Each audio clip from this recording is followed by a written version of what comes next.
Hey guys, Curtis here. This is the thank you to subscribers. We hit over 400, and so as each time that I hit a multiple of 100, I kind of stop and do a little thank you video, and then make a top 10 list of something that I think is kind of interesting, either about my history in fighting games or just that I think is interesting in general. And so kind of this top 10 list is just going to be top 10 kind of most memorable moments with fighting games. Most of these are going to be tech related, but we have a few games kind of slattered here and there. And so without kind of further ado, I guess let's get started. Coming at number 10, this is kind of an embarrassing moment, but also something that really I remember, in which it involves two pretty known players, in which I grew up more in the Chicagoland area, and so when I started to actually get out of my normal kind of local group, we would play with people from Chicago and Wisconsin and things like that. And it was probably around the start of Tekken 4 that I really started to go out, just because I was finally old enough to kind of drive to places and actually participate in these tournaments, rather than Tekken 3 and before couldn't really get around very easily. Especially, it's hard to convince your parents when you're 12 to, hey, why don't we drive 2.5 hours to Wisconsin so I can play with random people in this tournament. And especially at that time, video game tournaments were really a thing. And so I was playing pretty consistently in this little circle, and people knew me, I knew them, and I kept facing a really good player all the time in these tournaments, and it almost became a running joke with a few of us that was just like, okay, well, round one, it's going to be Curtis versus Antonio. And like every single time, and Antonio's a fantastic player. He's always been, and even in the tournaments that he's going to that I've seen locally, like kind of in Chicago, he's doing really well. And I'm really happy for that. But I kept playing this kid, and we kept, even in practice sessions, I would go up to Wisconsin, we'd play for multiple hours, like with a bunch of people, usually anywhere from 6 to kind of 15 of us would kind of just play all night. And finally, from Tekken 4 all the way to Tekken 6, met up at another meetup in Chicago. We were just running a practice session for a couple hours, and all of a sudden Antonio comes up to me. He's like, oh, I don't think we ever met. I'm Antonio. And he shakes my hand. He's trying to be nice and all. But everyone else in the apartment just stops, like mid-match, and they kind of turn to him. It's like, dude, Antonio, like, Curtis, you played him so many times over the years. And it was even like Mateo, who was just like, come on, like, he's not referring to me, like, he's not a very good player, but like, he's been around, like, he's putting in the effort. And it was the kind of slight embarrassment that Antonio, who I played against for years, literal years, didn't know who I was just kind of like, I'm not good enough to be remembered.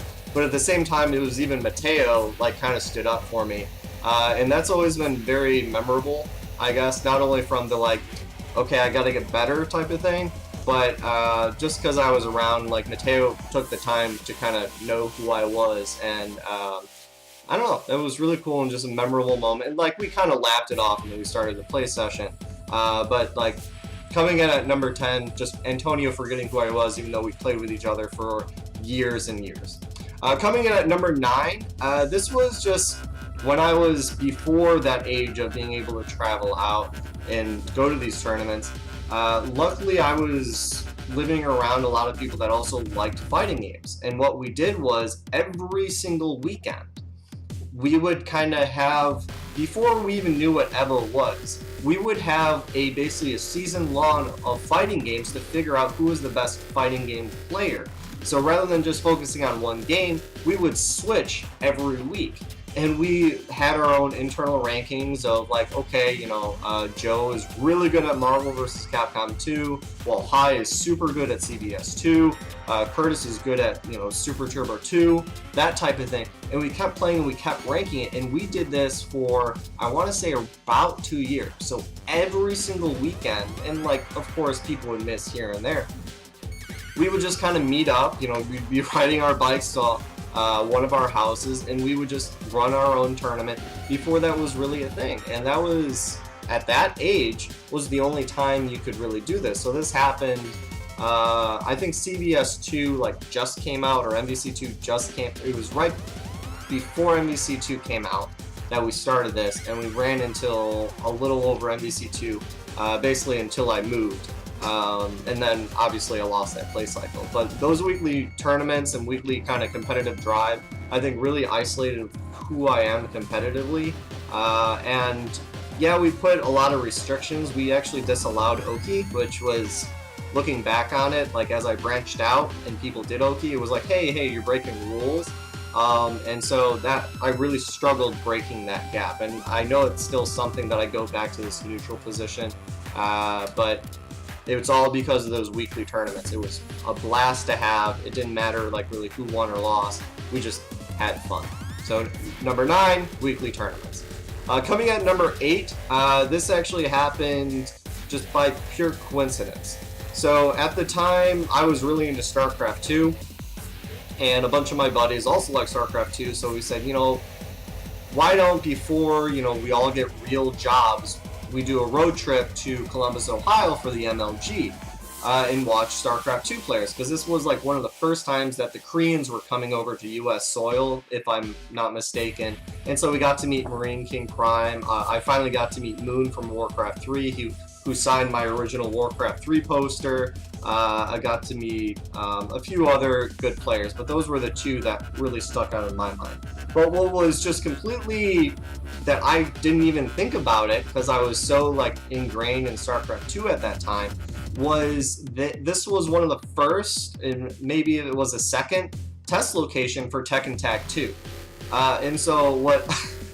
like, I met people from StarCraft, I'm like, okay, that's great, and then I spent the majority of the time in the back of the convention center playing Tekken Tag 2, and we would have random people come up and play, but what made it super memorable was Markman is the one who brought Tekken Tag 2 there, and of course he was trying to sell Mad Cats at the time, and what ultimately turned out to be, like, Markman and I basically played Tekken Tag 2, one of the first times to ever play it, for, I would say, a total of 2 hours within that whole kind of day or 2 that we like really played hardcore, and he would play on and off because he was working, but it was just really cool just to kind of play with him, another really well-known person in the community, and at that time, because it was like StarCraft 2, a Call of Duty, or one fighting, and then there was like King of Fighters and another minor tournament for something else there. And so it was basically Markman and I either talking when he was working, or he would jump on. Now, Markman probably forgot all about me, that I was just some random baddie, because he was positive in our sets, but that was just a ton of fun, just completely unexpected, that like, I'm going to an event for a specific reason, and then, oh, Tekken's here, screw everything else, I'm playing this, and oh, Markman's gonna play with me, awesome.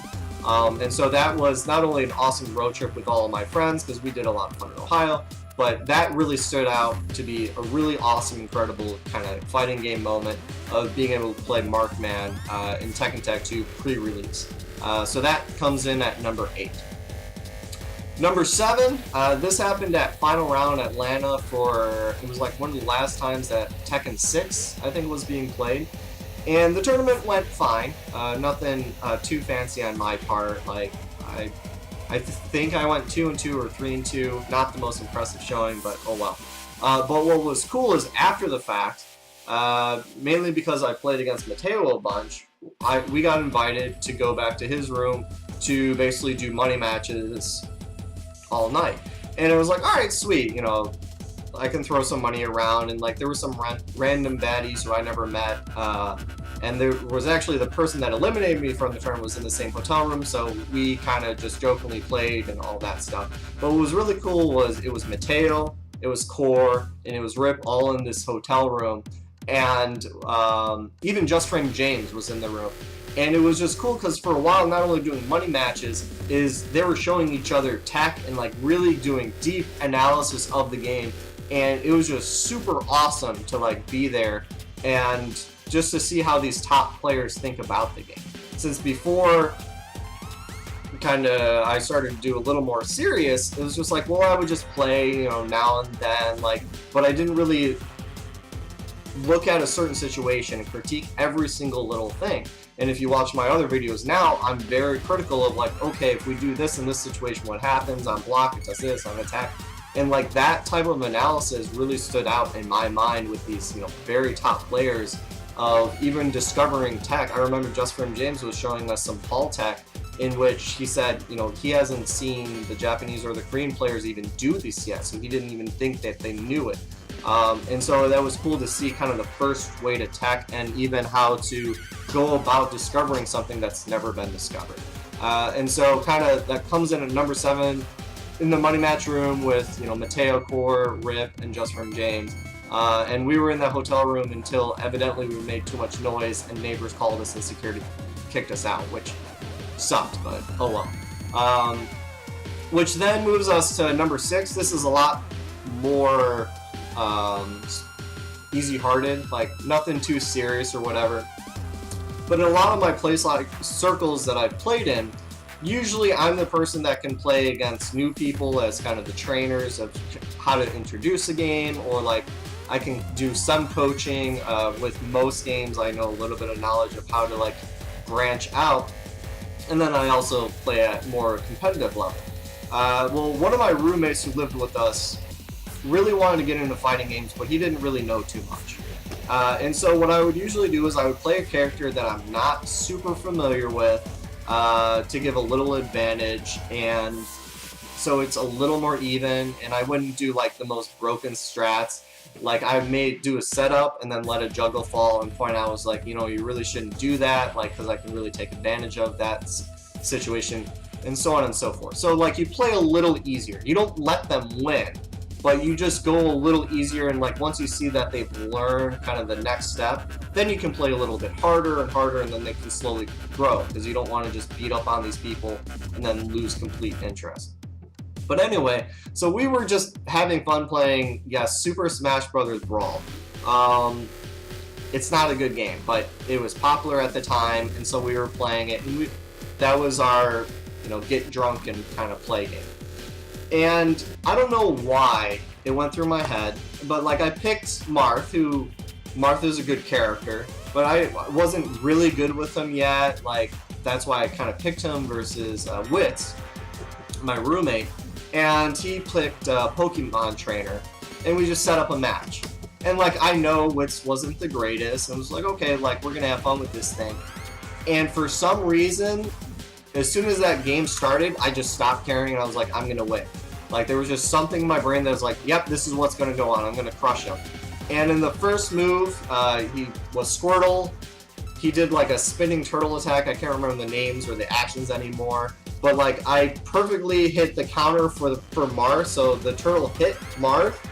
But I countered that like he went on the other side before Marth did his swing attack, in which it knocked him off the stage, and during that attack you have to recover so you can't jump afterwards. So we knocked him off the stage, unrecoverable, dies within the first like 4 or 5 seconds. And it was just like, huh, that was unfortunate. And then he warps in, what is it, Ivysaur next. And so Ivysaur comes down, and we're kind of like fighting for position, footsie type of thing. And then we were playing with items because we were just having fun. It wasn't supposed to be a competitive match. But all of a sudden, an item box spawns on Wits' head and drops 3 bombs, instantly killing him, like, before I can even do damage. It was like, well, that was rotten luck. And so Charizard is warping in, and literally before Charizard even drops to the floor and he's still invulnerable, a Smash Ball comes in, and which I activate. And the first move that Charizard does is his forward B, which he, like, bites a rock and does a lot of damage. But I knew, like, kind of reactionary, I was like, oh, Mars Smash Attack, or whatever the ultimate, I can't remember. I can reactionary do that in time with Charizard's bite attack, like, because I was still learning, like, intricacies of Marth. So just on reaction, I saw the rock come out, I was like, oh, he's dead! And I hit him as my first and only hit versus Charizard, and got an insta-kill with Charizard. And so within a 47 seconds of this whole, like, jostling back and forth, I hit him 3, maybe 4 times total in the entire 3-stock match, and it was over. And I just sat there, and like it waved on me of what just happened. And if you've never played Smash Bros. Brawl, it usually takes anywhere from 4 to 6 minutes to complete a match. So to finish it in 47 seconds was ridiculous. But it hit me as a wave of like, Curtis, this is a player who's trying to get into fighting games, who's trying to have fun, and you just completely obliterated him. And I'm not even joking, like we were gonna play until everyone else came back to the apartment and we ate. And I just kind of looked at him and I was just like, maybe we should just stop playing right now. And like we laugh about it now, and it's famously called the Wits Beatdown. So anytime that we see one of that group of friends like just get annihilated in something, they're like, ooh, Wits Beatdown. Like where it didn't even stand a chance, it was just pure aggression the whole way, like perfectly timed things. But like that really stands out as number 6 of just the Wits Beatdown of what that is. And try to avoid it whenever possible, but when it does happen, just laugh about it because it was hysterical. So coming in at number 5, this was in a tournament down in, it was Battle for the South when I was living in Louisiana. And I think the tournament happened in Mississippi or like one of the neighboring states. We just left the state, I think. And we were there. And of course, there's this big like Texan-Louisiana rivalry, which I still don't fully understand, but it's there. But a lot of great Tekken players come from Texas. And we had, I think there were 3 or 4 Texans that came over, and the whole time they were just walking around saying, everyone should just quit, we're gonna get 1, 2, 3, 4, don't even bother playing. And they were doing this even before like we were doing warm-up matches, and this one guy who was playing Roger Jr. was just smack-talking the entire time. And yeah, during our practice matches, he was beating me, and he was beating a lot of other people. And I sat there and I thought back on why I was losing, and at that time I was playing Bruce. So my Bruce was losing to Roger Jr. I was like, okay, let me try to think of what I can do. And then like the tournament started, so I just completely forgot about that, and I played Bruce basically until I got to him. But before I got to him, obviously you're watching his matches to learn a little bit more information of your opponent and everything else. And then I found out he has a certain pattern in which he definitely likes to use multiple of Roger's really slow low attacks.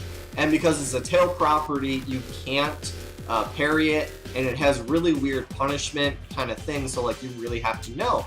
And I saw that he kept doing these, and most of the moves, Roger Jr. like kind of jumps up, so he stays in a high state, and then he like quickly sweeps down.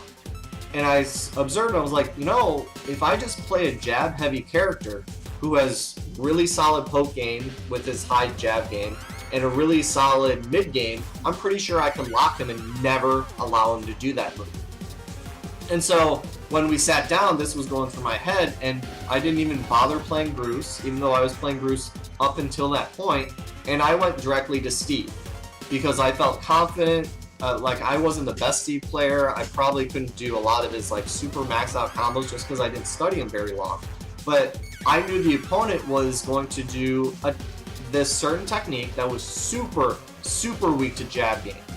And so we picked Steve, the round starts, we kind of jostle back and forth looking for our opportunity of attack, and then all of a sudden one of us closed the gap, and I'm not even joking. With Steve, I do 1-1-2. In response to me doing 1-1-2, I see Roger Jr. start this high to low animation, which I think was like 16, 18 frames, I can't remember the frame data. And I see him do it again, and so I do 1-1-2 for the second time. I see that animation again, 1-1-2, a third time. I see that animation again, 1-1-2, a fourth time. 4 times in a row, just 1-1-2, 1-1-2, 1-1-2, 1-1-2, just completely boxing him in. And ultimately then he saw what I was doing and just ducked and like hit me. And he was like, okay, he'll never do that again. And then him going back to his old patterns of doing that low stuff, and I just kept up pressure of 1-1-2, 1-1-2. And every once in a while doing down forward 1, down forward 1, 2, back 1, so on and so forth. And I just had that kind of relentless spamming or poke pressure because I saw, this kid, while he's a good player and knows how to do this gimmicky strat, I found an answer to this gimmick strat. And ultimately, I won the match, and he was super salty. Oh my god. And his friend, I had to face the next Texan who played Brian, and he just blew me up. Something fierce. But I ended up getting third in Battle for the South, and then one of my friends from Louisiana just completely destroyed the Texan and who got first. So like that was kind of, it felt kind of good that these huge smack talkers were like shut down, and I kind of got some retribution of losing a lot of matches early on, but I was able to learn and adapt to my enemy and take the match. So coming at number 5 is playing Texas 6 as Steve versus the Texans. That really remember, and it was an awesome moment. So coming in at number 4, this was playing at a local tournament somewhere around the Chicagoland area, in which it was Tekken 6, and we got to the tournament, and it was me, Mystic Bill, and I can't remember who the third guy was, but like we all know each other and we didn't know anybody else, so we were just like, okay, this is the top 3, and we knew that. And so like the game kind of went on, and you would play a bunch of different people, and I sat down, and this may have been my 3rd match, winner side, that we were going to, and oh no, wrong story. So we were playing through that tournament, and we got to the semifinals of us being 1, 2, and 3, and right before I sat down, I realized that every single setup that we had, which was 5 TVs, had my win pose. So I won on every single one of those consoles. And that was just a really cool experience, and while we did have cameras on our phones at that time, it didn't even faze me to do that, to remember how awesome that looked of all those screens of just like, I won every single one of those. And I even said it to my opponent. It wasn't Mystic Bill, it was the other guy whose name I'm forgetting. But it was just really cool. It was like, hey, that's me. Like, those are all me. And I was trying to do it as kind of a psych out. I remember it was being a semi-close game, but he ended up winning 2-0. I didn't take a set off of him. But it was just really cool to look and observe. It's just like, I won all these games. Like, I'm doing pretty well in this local, and so on and so forth. And so that's number 4, having 5 TVs with 5 win screens at a local tournament. And we had around 30 people enter. But kind of to tag on that story, I was getting into another one. It was around that 3rd match in that specific tournament, which is our number 3, in which there was some random person who I never met, and I sat down at the station. And if you've ever been to a tournament, it's not just your opponent that can be smack talkers. They can bring your friends. And their friends could be, you know, basically egging you on and trying to psych you out and everything. And this guy, I don't remember what character he played, but all of his 3 friends were just like, oh god, our friend's gonna beat you up, you should just quit now, you don't stand a chance. And one of them had a camcorder, and they were gonna record the match, like, we're gonna post your win on YouTube, and it's gonna be awesome, because you're so awesome, and you're best at this game. And I just sat down, I was like, alright, cool. Round 1, I perfected it. Not even close. Round 2, and like, after the perfect, like, his friends got down, I was like, it's alright, you know, John, like, you got him next time, and then I perfected him again. And then his friends get a little more quiet. They're like, yeah, it's alright, he's just lucky. And the 3rd round, he gets to less than 10 health, so I needed to jab away. And literally his friends just started yelling, just hit him at least once. And unfortunately, he did a ducking 1 or a ducking 2, scored a single jab on me, and then I hit him to get the round. So I was this close to god matching someone, getting 3 perfects in a row versus this random baddie. And then we started the next set, and again, it was just 3-0 with rounds. And like, it was just another sobering experience of not just the player, but now all of his, you know, cronies behind me who were videotaping him just get demolished. And I was just like, yeah, make sure you post that on YouTube. And it was just so sombering for them. It was like, oh my god, there's good players here. And so coming in at number 3 was having that video recorded of the friends and just like battling all the smack talk and everything else around you and just focusing on the game was just an awesome experience. Number 2, this happened if you were more of an old school player.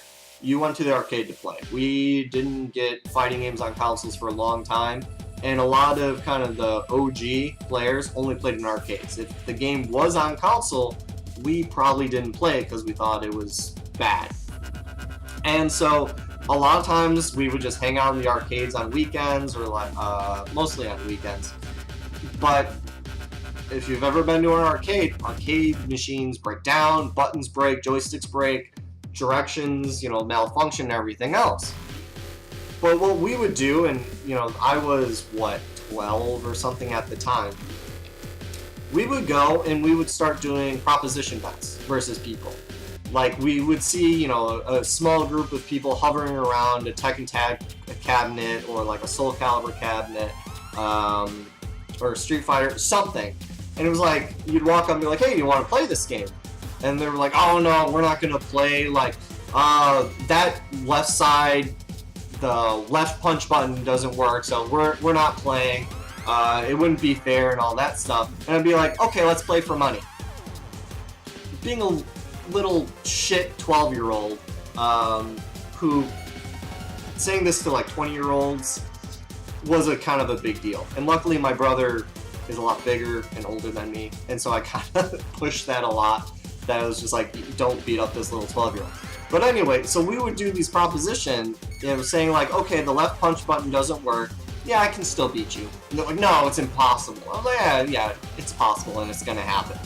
And so we would engage in these bets and we would play. And this happened every single time I went to an arcade. If a machine for any fighting game that like I knew even a little bit of how to play, and there were other people there wanting to play, we would always do proposition bets. Even if the machine wasn't broken, we would do proposition bets of, okay, I'm going to play King, for example, because King was in all the Tekken, so like, and I'll never press right punch.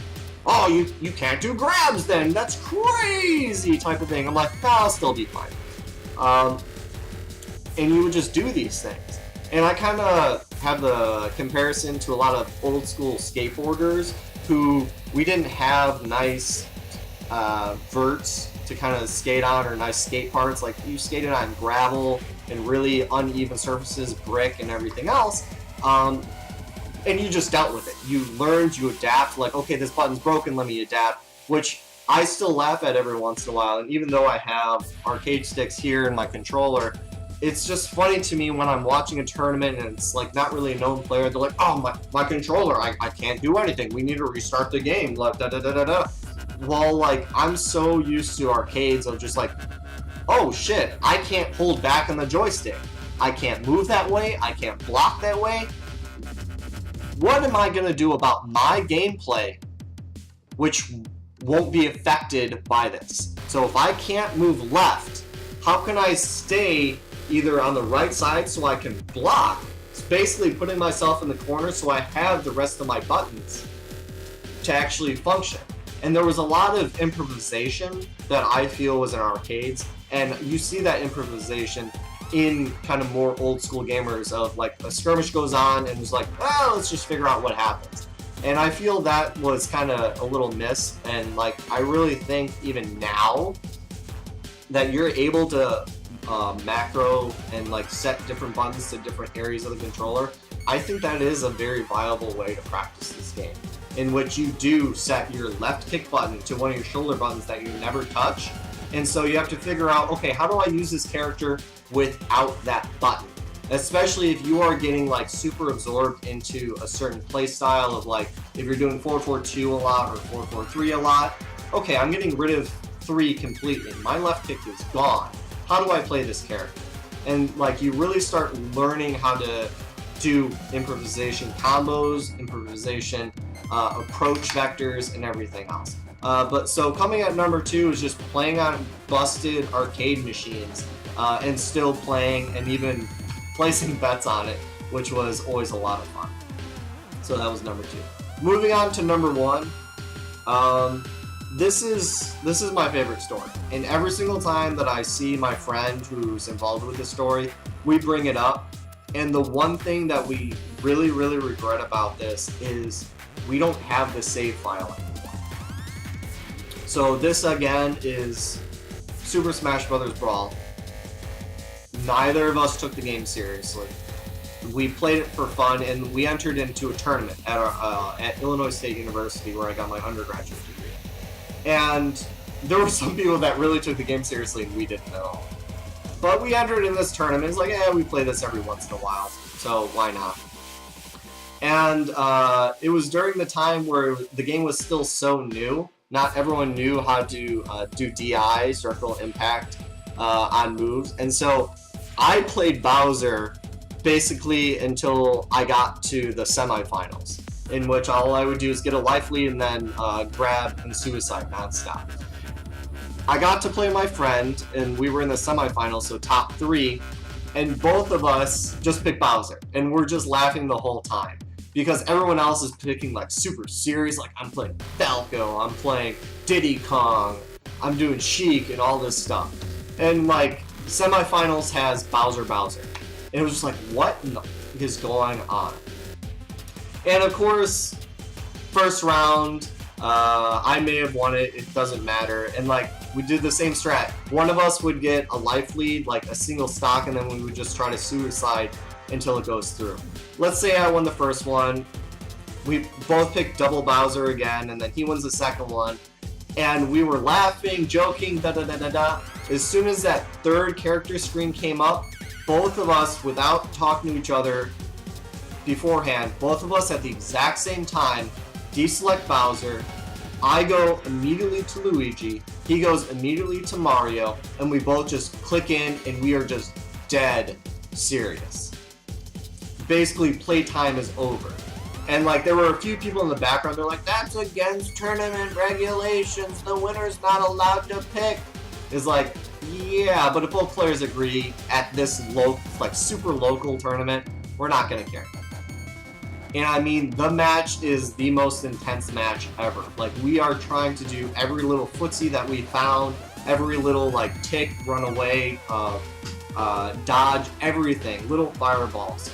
And the whole time I remember thinking, in all of our casual matches when I played Luigi, his up B, if you like get it in just the right position, is super powerful and can basically get insta-kills. And he knows I love that move. And so intentionally, I do not use this move. And we're fighting, he gets a lead, he's usually a little bit better at those games, especially Melee, he was destroying me.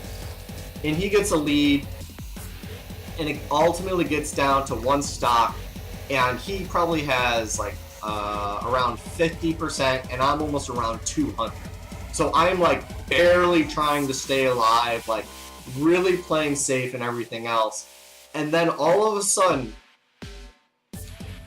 I'm in the air, he tries to jump after me, like in the middle of the stage, and there's like a platform, I don't remember the names of any of the stages, maybe Yoshi's Island, I don't know.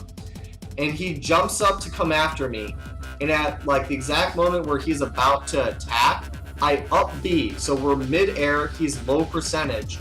The entire gaming hall that was watching the semifinals, you could hear a pin drop. Like, because we didn't know what happened, because all of a sudden we hear the ping, and I'm falling super slow. If Mario is alive, he can, double tap down, fastball, and land faster than I can get to the bottom, and I am dead. Oh, but what ultimately happened was Mario barely triggered over that maximum height in Brawl, and he was doing the slow fall recovery in the entire back of the stage. And so, like, as Luigi's falling, right before he hits the ground, we finally see Mario's character in the far distance, and it goes, bing, game. Like, because Victor, my roommate and friend, he was winning probably around 66% of the time. Like, that was super clutch that, like, we got this. And, like, to this day, whenever we see each other, like, man, that game was just intense. Like, we don't care about the Bowser matches. But just how everything was, like, we didn't talk, but at the exact same time, it's like, okay, now we're serious. Like, don't talk to me. Like, I'm going to try to crush you. This is for everything. I ultimately then went into the finals. I made some stupid mistakes, and it was versus a Smash Boy who, like, that's the only thing he plays. Like, you guys are trash, and like he was talking a lot of shit, and we're like, dude, we played this game, and like it just came out. It was like, we played this game for a week, and then we played in this tournament. Like, none of us take this seriously, but we beat all of your friends who also take this seriously. Like, okay, yeah, you're the best at Illinois State University.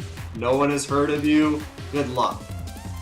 But that pure competitive drive, especially between friends, is just amazing. And I will always remember this Mario Luigi match going down. So definitely that is my number one. So if you stayed this whole time, or maybe you skipped to the end, I want to say thank you again. Again, I'm building numbers much faster than I ever thought I would build on this YouTube channel. Hitting over 400 already is fantastic. After this, normal videos are going to come out. We're still sticking with kind of normal. Monday through Wednesday is going to be Tekken related, and then Thursday is going to be a sit and talk about a concept or whatever. So thank you so much for subscribing. Seriously, and please come in back, tell your friends, whatever, and really just get more games in, get better, and hopefully we'll see you at some tournaments. Until next time, take it easy.